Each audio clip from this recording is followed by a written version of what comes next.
الفاتح إلى حضرة النبي صلى الله عليه وسلم سوسو الراتب العارف بالله الإمام الحاج عبد الله بن أبي الحداد رضي الله تعالى سير لله لهم الفاتحة.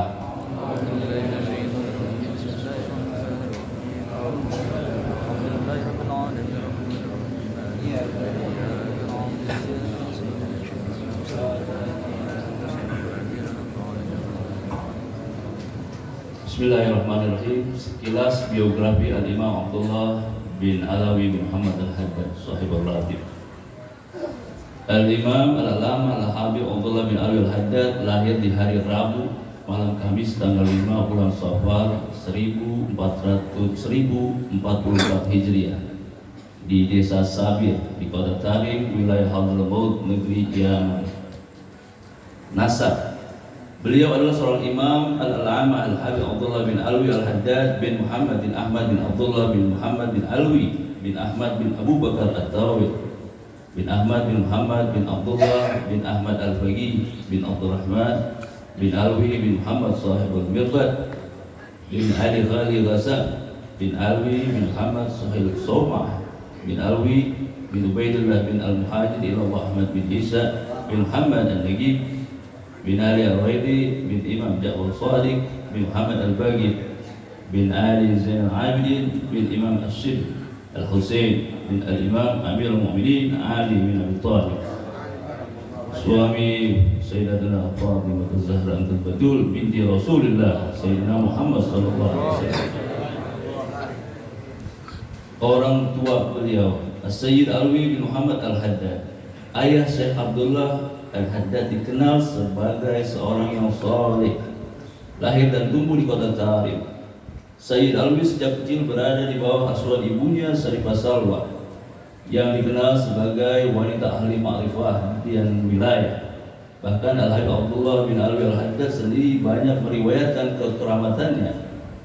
Kakek Al-Haddad dari sisi ibunya ialah Syekh Umar bin Ahmad Al-Manfa Ba'alawi yang termasuk ulama yang mencapai derajat ma'rifah yang sempurna. Suatu hari Sayyid Alwi bin Muhammad Al-Haddad mendatangi rumah Al-Arif billah Syekh Ahmad bin Muhammad Al-Habsi. Pada waktu itu ia belum berkeluarga. Lalu ia meminta Syekh Ahmad Al-Habsi mendoakannya. Lalu Syekh Ahmad berkata kepadanya, "Anakmu adalah anakku. Di antara mereka ada keberkahan." Kemudian ia menikah dengan cucu Syekh Ahmad Al-Habsi, Salma binti Idrus bin Ahmad bin Muhammad Al-Habsi. Al-Habib Idrus adalah saudara dari Al-Habib Husain bin Ahmad bin Muhammad Al-Habsi, yang mana Al-Habib Husain ini adalah kakek dari Al-Arif billah Al-Habib Ali bin Muhammad bin Husain bin Ahmad bin Muhammad Al-Habsi. Maka lahirlah dari pernikahan itu Al-Habib Abdullah bin Alawi Al-Haddad radhiyallahu anhu. Ketika Syekh Al-Haddad lahir, ayahnya berujar, "Aku sebelumnya tidak mengerti makna tersirat yang diucapkan Syekh Ahmad Al-Habsi terdahulu. Setelah lahirnya Abdullah, aku baru mengerti.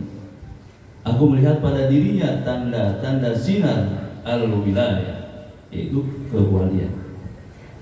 Masa kecil, dari semenjak kecil begitu banyak perhatian yang beliau dapatkan dari Allah. Allah menjaga pandangan beliau dari segala apa yang diharamkan. Penglihatan lahiriah beliau diambil oleh Allah dan diganti oleh penglihatan batin yang jauh lebih kuat dan berharga. Yang mana hal itu merupakan salah satu pendorong beliau lebih giat dan tekun dalam mencari cahaya Allah menuntut ilmu agama. Pada umur 4 tahun beliau terkena penyakit cacat sehingga menyebabkan buta. Umur 4 tahun ya. Cacat yang beliau derita telah membawa hikmah. Beliau tidak bermain sebagaimana anak kecil sebayanya. Beliau habiskan waktunya dengan menghafal Al-Quranul Karim. Mujahadah an-nafs, yaitu beribadah dengan tekun melawan hawa nafsu dan mencari ilmu. Sungguh sangat mengherankan, seakan-akan anak kecil ini tahu bahwa ia tidak dilahirkan untuk yang lain, tetapi untuk mengabdi kepada Allah Subhanahu wa Ta'ala.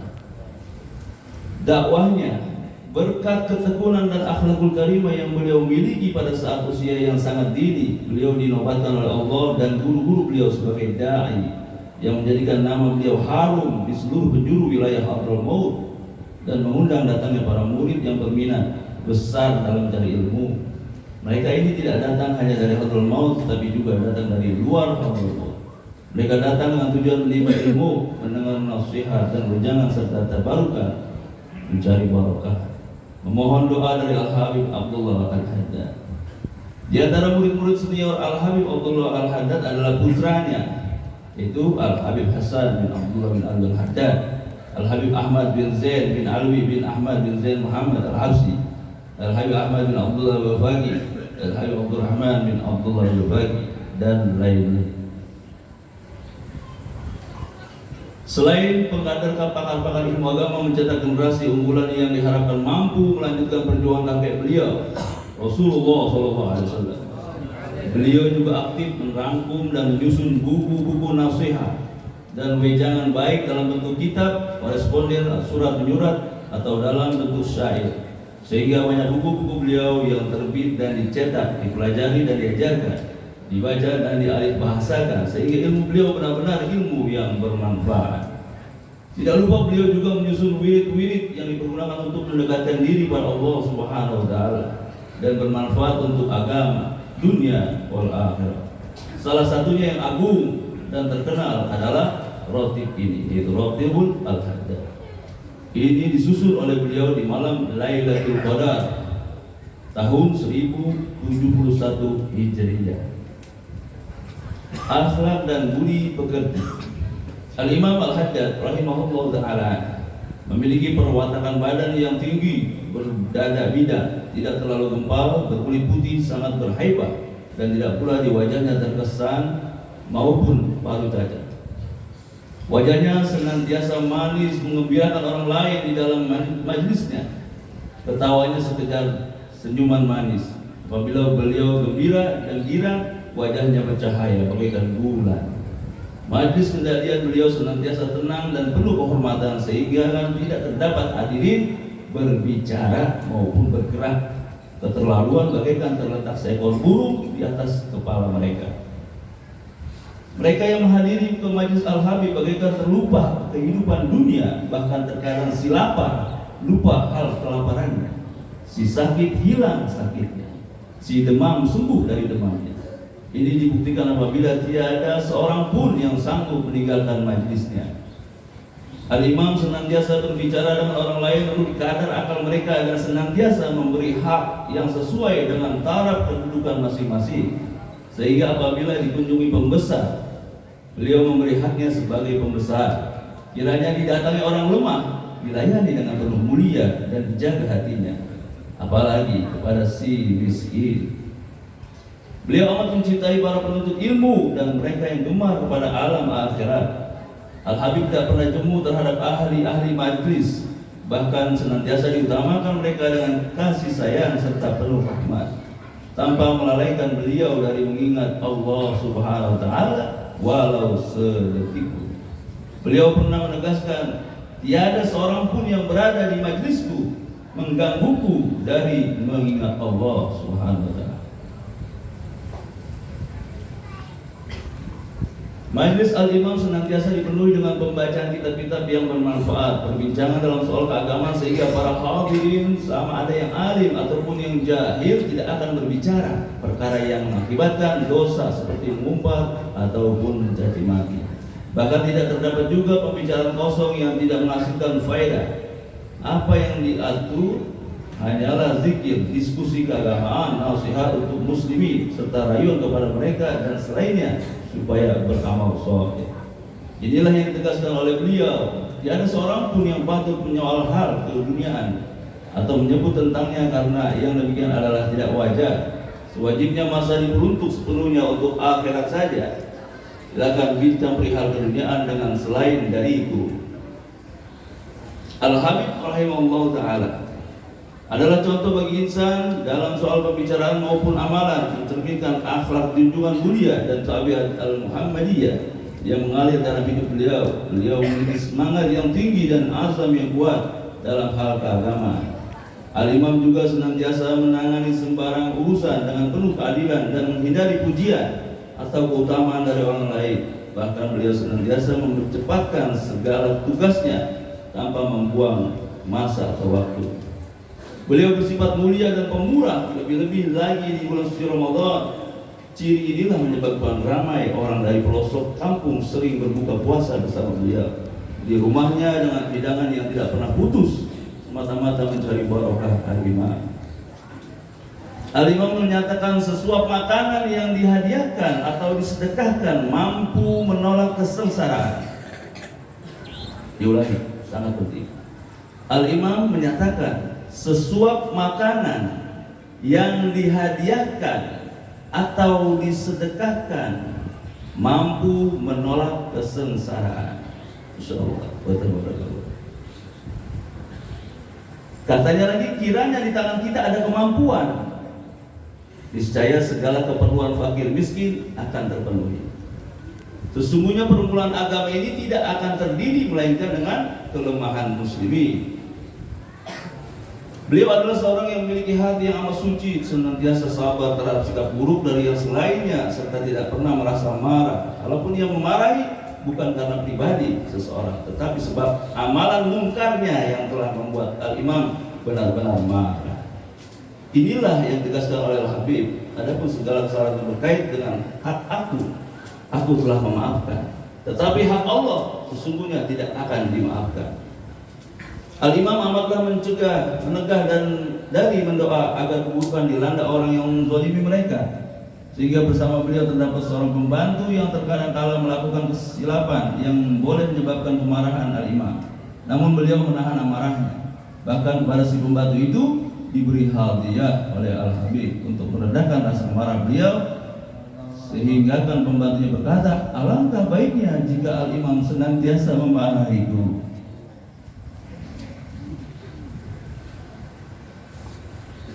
Segala pengurusan hidupannya dilandaskan sunnah, kehidupannya penuh dengan keilmuan ditambah pula dengan sifat wara. Apabila beliau memberi upah dan sewa senantiasa dengan jumlah yang lebih dari asal tanpa diminta. Kesenangannya adalah membina dan mengimarahkan masjid, memakmurkan masjid. Di Nurwaidah dibinanya masjid bernama An-Nawawi.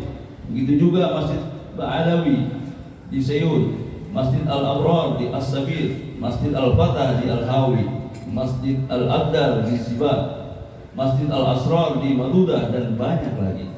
Di antara sifat Al-Imam termasuk tawadhu, merendah diri. Ini terselah pada kata-katanya, syair-syairnya yang dituliskannya. Al-Imam pernah mengutusi Al-Habib Ali bin Abdullah Al-Idrus, doalah untuk saudaramu ini yang lemah, semoga diampuni Allah Subhanahu wa taala. Wafatnya beliau wafat di hari Senin malam Selasa tanggal 7 Dzulqa'dah 1132 Hijriah dalam usia 98 tahun. Beliau disemayamkan di pemakaman Zambal di kota Jarib, Hadramaut, Yaman. Semoga Allah melimpahkan rahmatnya kepada beliau juga kepada kita yang ditinggalkan. Habib Abdullah Al-Haddad di mata para ulama. Al-Arif Mukbil Anwas Al-Imam Al-Habib Umar bin Abdurrahman Al-Attas radhiyallahu anhu mengatakan, Al-Habib Abdullah Al-Haddad ibarat pakaian yang dilipat dan baru dibuka di zaman ini. Sebab beliau termasuk orang terdahulu. Hanya saja ditunda kehidupannya beliau demi kebahagiaan umat di zaman ini. Abad 12 Hijriah. Al-Imam Al-Arif Billah Al-Abi Ali bin Abdullah Al-Idrus radhiyallahu anhu mengatakan, Sayyid Abdullah bin Alwi Al-Haddad adalah sultan seluruh golongan Pahlawi. Al-Imam Arif Billah Muhammad bin Abdurrahman Madehij radhiyallahu anhu mengatakan, mutiara ucapan Al-Habib Abdullah Al-Haddad merupakan obat bagi mereka yang mempunyai hati cemerlang, sebab mutiara beliau segar dan baru langsung dari Allah Subhanahu wa taala. Di zaman sekarang ini kamu jangan tertipu dengan siapapun. Walaupun kamu sudah melihat dia sudah memperlihatkan banyak melakukan amal ibadah dan menampakkan karomah, sesungguhnya orang zaman sekarang tidak mampu berbuat apa-apa jika mereka tidak berhubungan atau kontak hati dengan Al-Habib Abdullah Al-Haddad. Sebab Allah Subhanahu wa taala telah menghibahkan kepada beliau banyak hal yang tidak mungkin dapat diukur. Al-Imam Abdullah bin Alwi Imam Abdullah bin Ahmad Wafaqi radhiyallahu anhu mengatakan sejak kecil Al-Habib Abdullah Al-Haddad bila matahari mulai terbisi mencari beberapa masjid yang ada di kota Cari untuk sholat sunnah 100 hingga 200 rakaat. Kemudian berdoa dan sering membaca Yasin sambil menangis. Al-Habib Abdullah Al-Haddad telah mendapat anugerah fat dari Allah sejak masa kecilnya. Sayyid Syekh Al-Imam Khair Ad-Din Az-Zarkali radhiyallahu anhu menyebut Al-Habib Abdullah Al-Haddad sebagai fadilun min ahli Jarir, yaitu orang utama dari kota Cari. Al-Habib Muhammad bin Zain bin Smith radhiyallahu anhu berkata, masa kecil Al-Habib Abdullah Al-Haddad adalah masa kecil yang unik. Uniknya semasa kecil beliau sudah mampu mendiskusikan masalah-masalah sofistik yang sulit seperti mengaji dan mengkaji pemikiran Syekh Ibnu Al-Fadhil, Ibnu Arabi, Ibnu Athaillah dan kitab-kitab Al-Ghazali. Beliau tumbuh dari fitrah yang asli dan sempurna dalam kemanusiaannya, wataknya dan kepribadiannya. Al-Habib Hasan bin Alwi bin Aud Bahsin radhiyallahu mengatakan bahwa Allah telah mengumpulkan pada diri Al-Habib Haddad syarat-syarat Al-Qutbaniyah. Al-Habib Abu Bakar bin Said Al-Jufri radhiyallahu anhu berkata tentang majlis Al-Habib Abdullah Al-Haddad sebagai majlis ilmu tanpa belajar, ilmun bila ta'allum, dan merupakan kebaikan serta menyeluruh. Dalam kesempatan yang lain beliau mengatakan, aku telah berkumpul dengan lebih dari 40 waliullah, tetapi aku tidak pernah menyaksikan yang seperti Al-Habib Abdullah Al-Haddad, dan tidak ada pula yang mengunggulinya. Beliau adalah nafs rahmani, bahwa Al-Habib Abdullah Al-Haddad adalah asal dan tiada segala sesuatu kecuali dari dirinya. Seorang guru Masjidil Haram dan Nabawi, Syekh Syihab Ahmad Al-Tanbakati radhiyallahu anhu berkata, aku dulu sangat bergantung kepada Sayyid Syekh Abdul Qadir Al-Jilani. Kadang-kadang dia tampak di hadapan mataku, akan tetapi setelah aku berintima condong kepada Al-Habib Abdullah Al-Haddad, maka aku tidak lagi melihatnya. Kejadian ini aku sampaikan kepada Al-Habib Abdullah Al-Haddad. Beliau berkata, Syekh Abdul Qadir Al-Jailani di sisi kami bagaikan ayah. Bila yang satu gaib tidak terlihat, maka akan diganti dengan yang lainnya. Allah lebih mengetahui, maka semenjak itu aku berta'alluq kepadanya.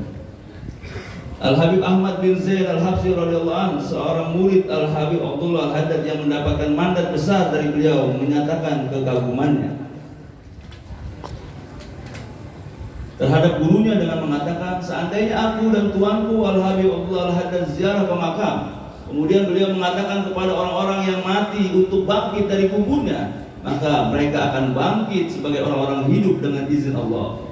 Karena aku menyaksikan sendiri bagaimana dia setiap hari telah mampu menghidupkan orang-orang yang bodoh dan lupa dengan cahaya ilmu dan nasihat. Beliau adalah lautan ilmu pengetahuan yang tiada bertepi, yang sampai pada tingkatan mujtahid dalam ilmu-ilmu Islam, iman dan ihsan.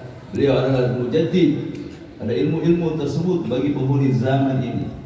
Syekh Abdul Rahman Al-Baiti radhiyallahu anhu pernah berziarah bersama Al-Habib Abdullah Al-Haddad ke makam Sayyidina Al-Baqi Al-Muqaddam Muhammad bin Ali Ba'alawi.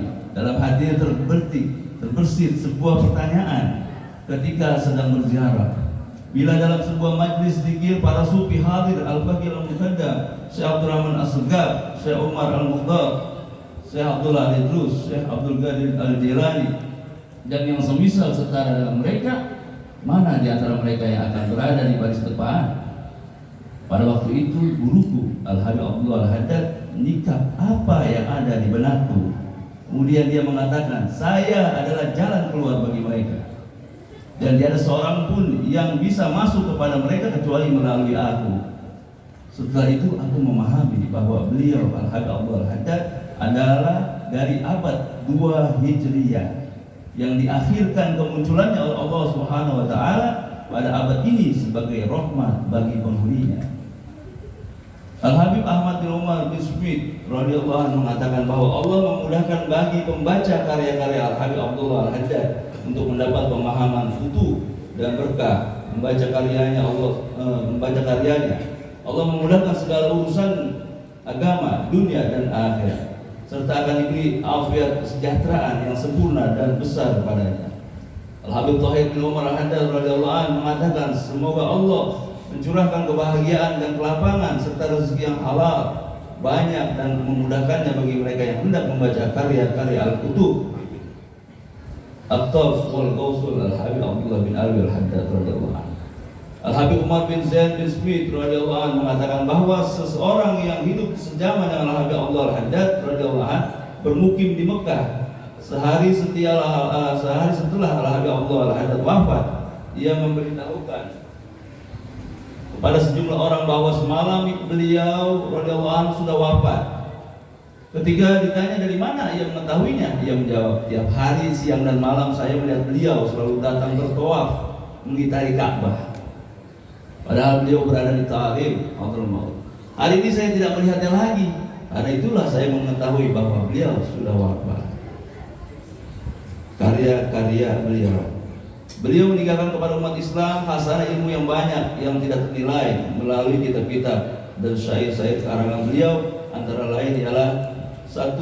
An-Nasaih Ad-Diniyah wal Wasaya Al-Imaniyah, 2. Ad-Da'wah At-Tamah, 3. Risalah Al-Muzakarah Ma'al Ikhwan wal Muhibbin, 4. Al-Fusul Al-Ilmiyah, 5. Al-Hikam, 6. Risalah Adab Sulukil Murid, 7. Sabilul Intikar, 8. Risalah Al-Mu'awwamah, 9. Ittihasul Sa'il bil Ajwi Batil Masail, 10. Ad-Durrul Mansur Al-Jami' lil Hikam wal Qulub. Rabbi fanfa'na bi barakatihim, wa arinal husna bi hurmatihim, amin, wa bi tariqatihim, wa mu'abadi minal fitani, wa ala khalqi sayyidina wa nabiyina maulana Muhammadin sallallahu alaihi wasallam. Walhamdulillahi rabbil alamin. Assalamualaikum warahmatullahi wabarakatuh.